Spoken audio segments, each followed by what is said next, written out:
자, 이번 시간에는 커터널 공사 내용에 대해서는 이론에 대해서는 점심시간까지 이제 다 알아봤었죠. 그래서 그런 시공 기술들이나 주의해야 될 점들이 실제로 뭐 어떻게 됐는지 한번 보고 한 번씩 알아보도록 하겠습니다. 그런데 우리가 커튼홀은 이 건물이 자꾸 고층화되면서 요즘 많이 쓰이고 있죠. 많이 갈수록 더 많이 사용되고 있습니다. 그래서 이 아주 중요한 부분으로 다뤄지고 있죠. 그러면 왜 많이 사용되는가에 대해서는 우리가 뭐 알아본 것처럼 첫 번째 일단 공기가 단축됩니다. 공기가 단축된다는 말은 금액적으로 공사비를 많이 다운시킬 수 있다는 얘기겠죠. 그래서 일단 첫째로 공기가 엄청나게 많이 줄죠. 상당히 많이 줍니다. 그래서 가장 많이 사용하는 것이고, 그 다음에 다른 외장 재료를 건물의 외장 재료를 하는 것보다는 건물의 무게가 줄어듭니다. 자중이 줄어드는 거겠죠.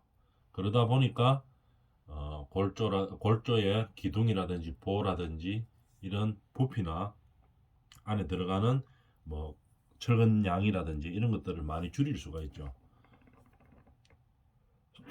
그래서 우리가 활용 가치가 상당히 높고 이용 가치가 상당히 높아지는 갈수록 높아지는 거겠죠. 그런데 더더욱이나 건물이 크면 클수록 또는 높으면 높을수록 이 카트놀의 활용 가치는 상당히 높아지는 겁니다. 실제로 시공에 있는 사례들에 대해서도 한번 보고 우리가 하나씩 또 짚어봅시다. 서울 마포구에서 짓는 건물이네요. 커튼홀로 외부 마감을 했는 형태입니다. 이 보면 지금 1층부터 이렇게 쭉 똑같은 형태로 쭉 올라갔습니다. 근데 이게 일반적으로 우리 뭐 63 빌딩에 사용했던 커튼홀 뭐 이런 평면 창이 아니고 입체적으로 만들었네요. 이런 모양도 다 가능합니다. 입체적으로 모양을 내서 상당히 디자인적으로 뛰어난 그런 감각이 보여지고 있죠. 그래서 사용을 했습니다. 이 용도는 이제 업무 시설이었고 건축 면적은 뭐 한 400평 조금 덜 되네요. 연면적은 뭐 한 6,000평 정도. 지하 1층, 지하 5층에서 지상 12층까지 올라갔네요. 그 다음에 이런 12층까지 규모의 그런 건물입니다. 그러면 커튼홀이 한 층에 한 장씩 이렇게 붙어 있죠. 한 장씩. 한 층에 한 장입니다. 요게 한 층이죠. 여기서 여기까지. 그러면 그런 모양 때문에 커튼홀 한 장을 한 층 반으로 하면 안 됩니까? 안 됩니다. 일이 너무 많아져요. 공사 기간도 너무 많이 늘어나고 불안하고 패선에다가 이 유니트를 이 커튼홀을 붙일 수가 없죠. 뭐는 붙일 수는 있지만은 붙이는 방법이 너무 까다로워지죠. 너무 까다로워지고 안정성에도 문제가 발생할 수 있죠. 그래서 한 층 단위로 한 장씩 일반적으로 붙입니다. 그런데 나는 이 건물을 좀 모양을 특이하게 하겠습니다. 그럼 한 층 반이 안 되면 두 층은 됩니까? 두 층은 되죠. 층 단위로 끊으면 됩니다. 세 층도 되긴 되죠. 너무 뭐 구조적으로 조금 생각을 해봐야 되겠지만 그래서 이렇게 시공적으로 볼 때는 일단 층 단위로 끊으면 가능하다는 얘기입니다. 이런 식으로 커튼홀이 형성되어 있는 건물에 대해서 이제 보는 거죠. 자, 그럼 요거를 이제 그림으로 한번 볼까요? 여기 보면 슬라브 한 층에서 한 층까지를 하나의 커튼홀 한 장으로 마무리했죠. 한 장 붙이고 그 위에 또 적층 형식으로 또 한 장 붙였습니다. 설치 개수가 몇 개인가 한번 볼까요? 442개 붙이네요. 엄청 많죠. 이만한 거 한 개가. 그럼 뭐 높이가 크기가 얼마나 됐는가 한번 볼까요? 2.7 2m 70이죠. 2700 여기까지 가로가 2700이고 높이가 저층에서는 좀 높았겠죠. 전고가 5m 95 5950에 6m 가까이 되네요. 엄청 크네요. 그죠? 사람 2배도 3배도 넘네요. 한 4배 정도 되는 그런 크기네요. 엄청나게 큰 겁니다. 그 다음에 위로 올라가 가지고는 이제 로비 같은 게 그렇게 높지 않아도 되니까 조금 낮게 했네요. 4m 20으로 했네요. 묘수까지 높이가 4m 20으로 잡았는 거겠죠.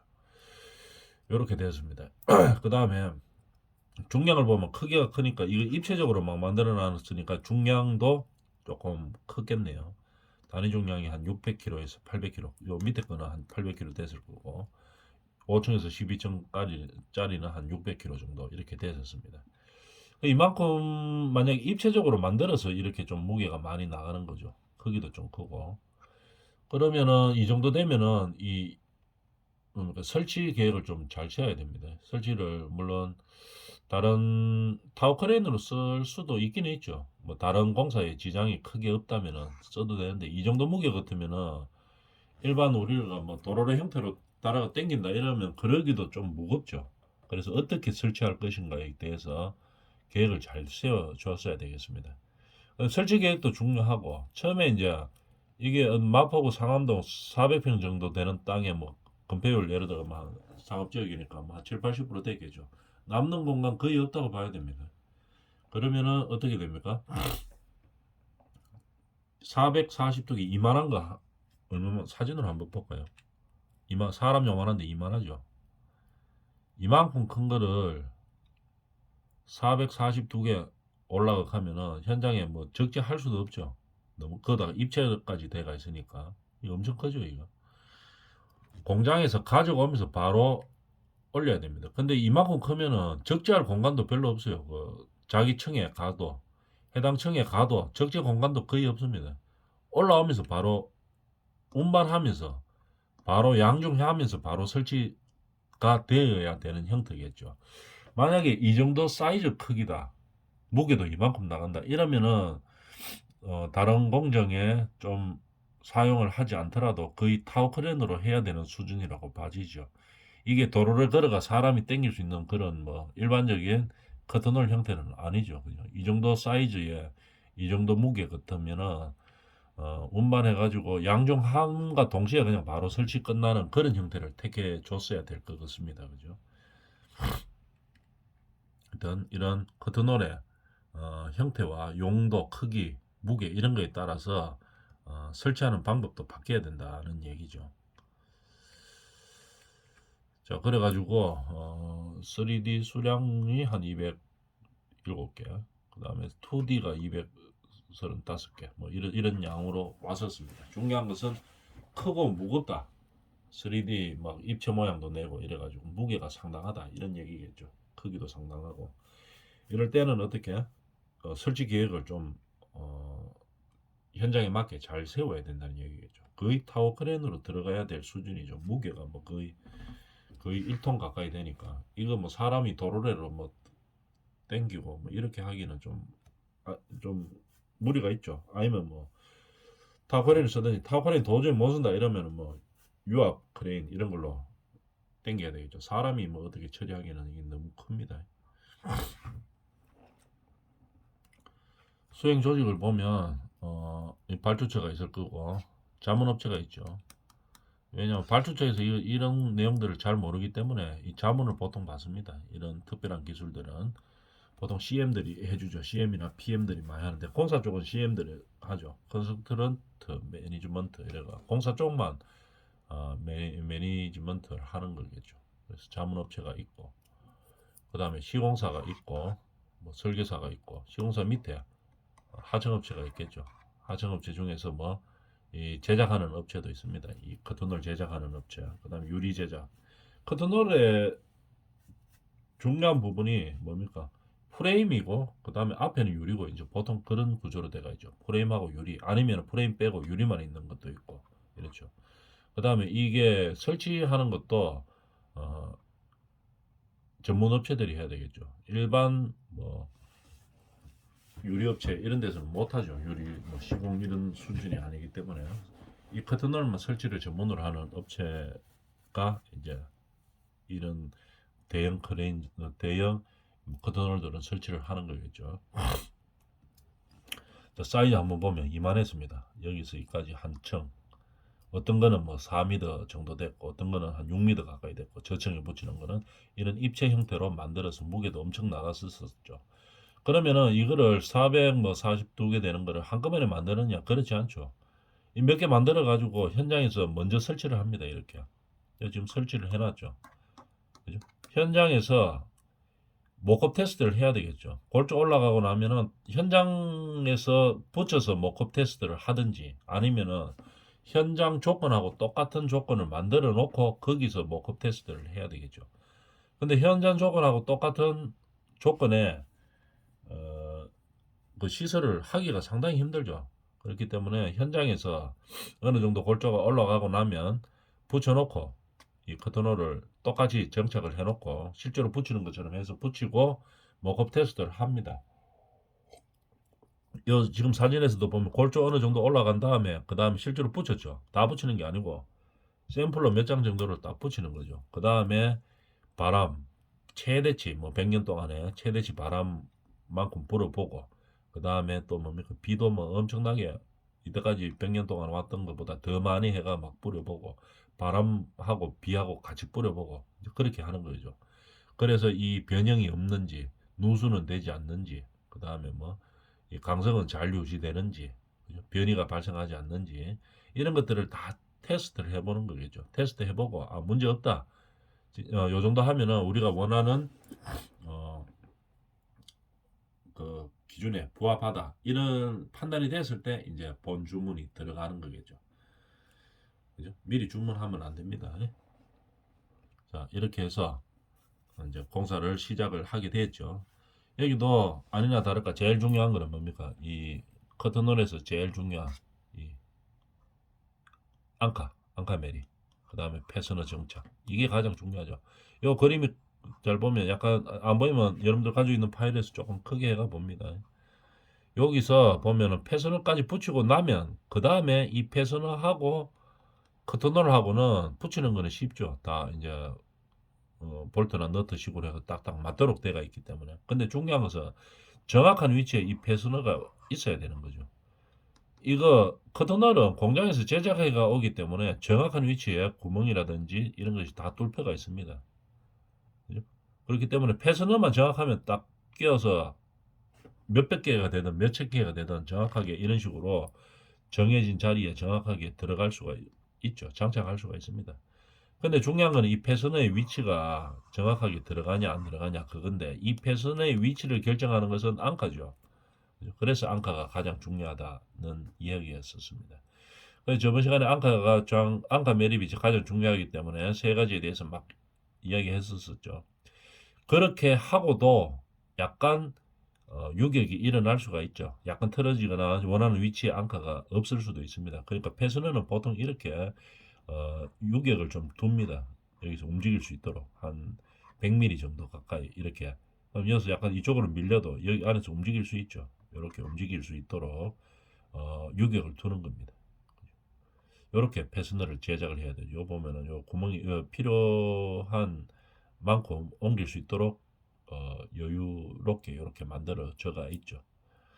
그래서 중요한 앙카 매립과 그 다음에 패스너 설치 요거에 대해서 해봤습니다. 위치만 정확하면 그 다음부터는 조임으로서 볼트 너트로서 정확하게 나중에 탈락 안 되도록 정확하게 우리가 설치할 수 있죠.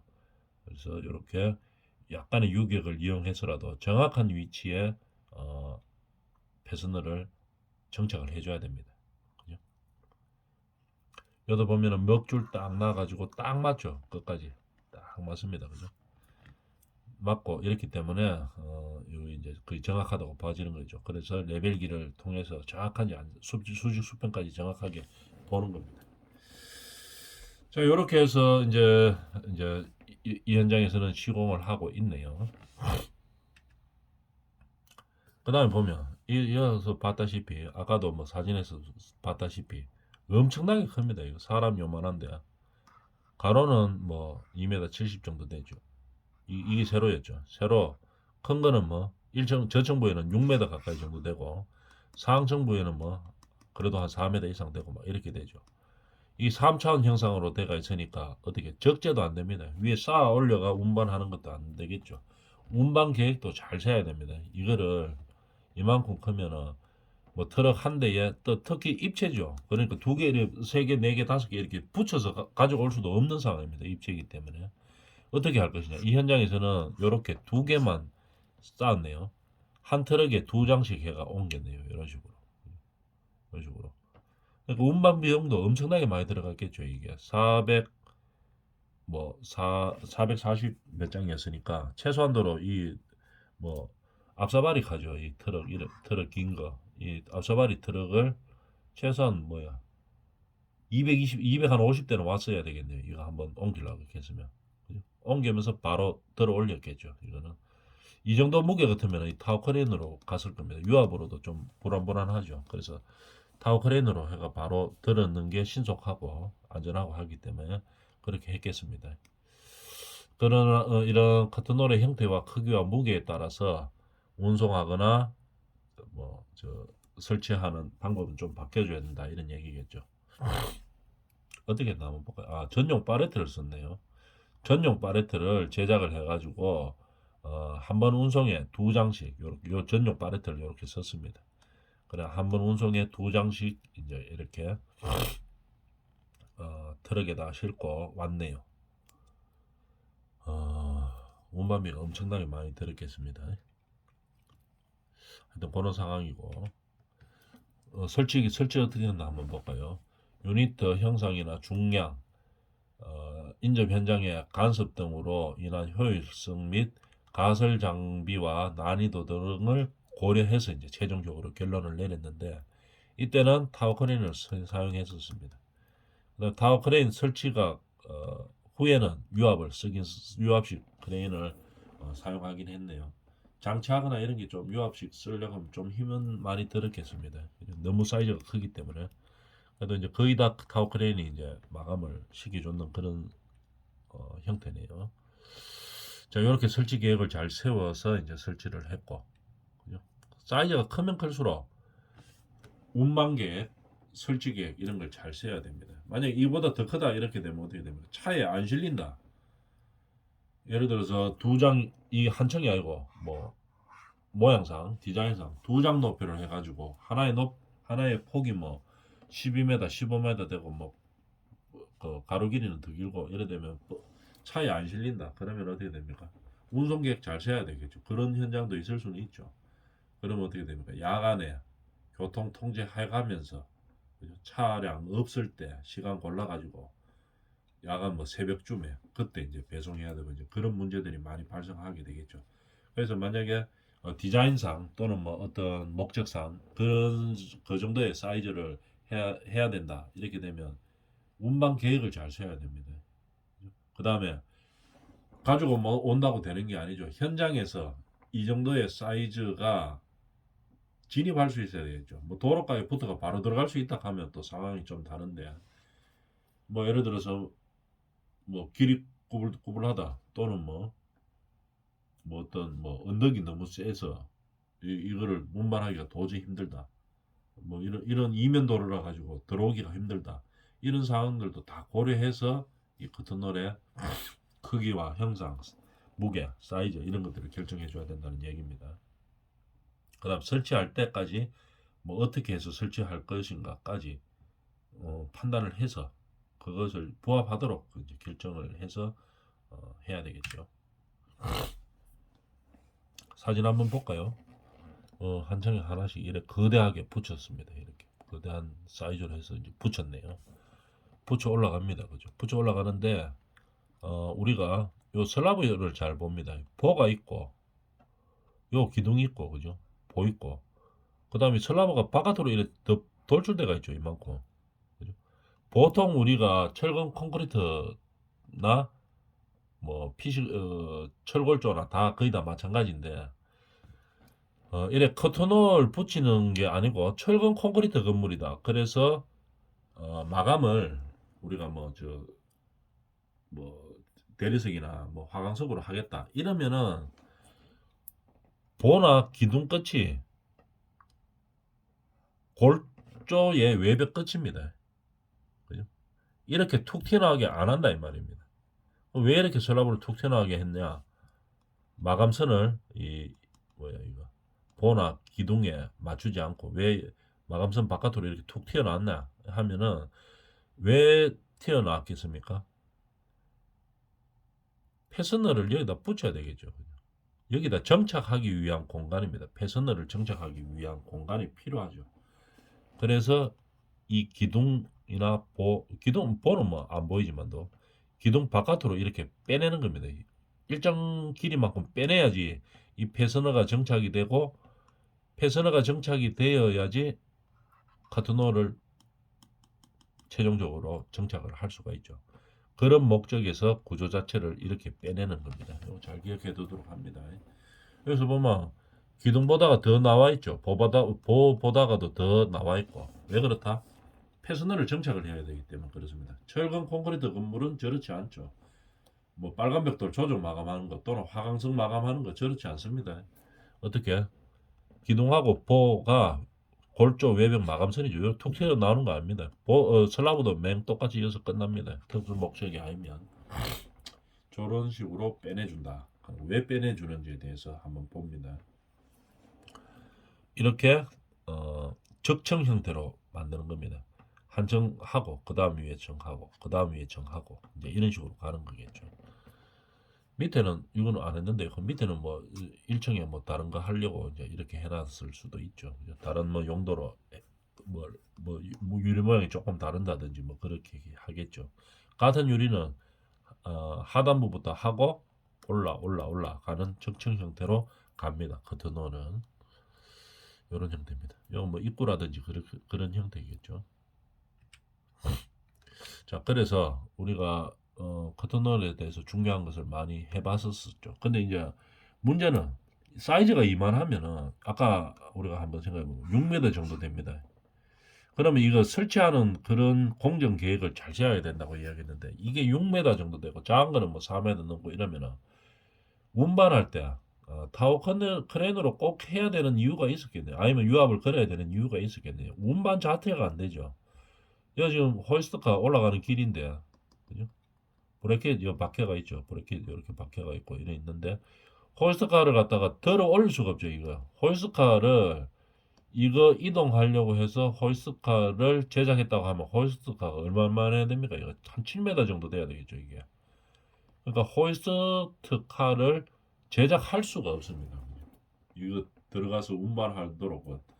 또 혹시 들어 올렸다고 치더라도 안쪽으로 이동시킬 수가 없죠. 그러니까 이런 대형 사이즈에는 그거 타워크레인을 다른 공격에 뭐 쓸 거를 타워크레인을 빼가지고 여기다가 사용할 수밖에 없네요. 그죠? 그래서 컨트롤러의 규격과 규격과 그다음에 크기죠. 크기라든지 또 특히 무게 이런 것들을 고려해서 이제 설치 계획과 운반 계획을 세워줘야 된다는 얘기입니다. 근데 그러면 이 공정표 상에서도 이 정도 사이즈 되면은 이 커튼홀 계획을 잘 세워야 되겠죠. 그죠? 커튼홀 계획을 세워가지고 공정표 상에 언제 운반해가지고 적재하는 것 없이 바로 설치하려고 하면 여기서 조심해야 될 게 뭐겠습니까? 타워크레인은 지금 뭐 이 현장에서 많아봤자 한 대 아니면 두 대겠죠. 땅이 좀 연하니까 뭐 한 대 아니면 두 대였었을 겁니다. 그러면 이게 지금 400 몇 개를 붙여야 되는데 금방 뭐 이거 뭐 100개씩 이렇게 붙일 수 있는 게 아니죠. 그죠? 딱 준비를 다 해놓고 운반해가 가지고 오면 타워크레인을 써야 되기 때문에 이 공정표상에 우리가 다른 뭐 이게 주공정에 해당되는 건지 아니면은 주공정이 아니고 뭐 다른 공정에 해당되는 건지 이런 것들 잘 판단해야 되는 겁니다. 그죠? 그래서 이제 타워 크레인은 일단 사용을 해야 되고 그럼 쭉 올라갔을 때 마지막에 타워 크레인이 뭐 안 되는 닿지 않는 부분들에서는 이 무거운 것들을 어떻게 처리할 것인가 이런 것들을 계획을 세워줘야 되겠죠. 그래서 이 양이 많기 때문에 그러면 공장에서 가지고 올 때도 한꺼번에 너무 많은 양을 가져오면 안 됩니다. 왜냐하면 중간에 뭐 어디 차 세워놓고 뭐 니르고 이렇게 할 수가 없죠. 그래서 가지고 오면서 바로 크레인에서 들어가지고 설치하고 끝내고 이게 계획이 잘 써야 되겠죠. 너무 많은 양이 들어오면 안 되겠죠. 설치하는 시간하고 계산을 해야 되겠죠. 설치하는 시간, 그 다음에 운반하는 시간, 그 다음에 들어서 양종하는 시간까지 다 계산해서 가장 적절한 그런 시간대를 계산을 하고 거기에 맞춰서 운반이 돼줘야 된다는 얘기입니다. 자, 지금까지 중요한 커터널에 대해서 이제 해봤었죠. 까지 하도록 하겠습니다.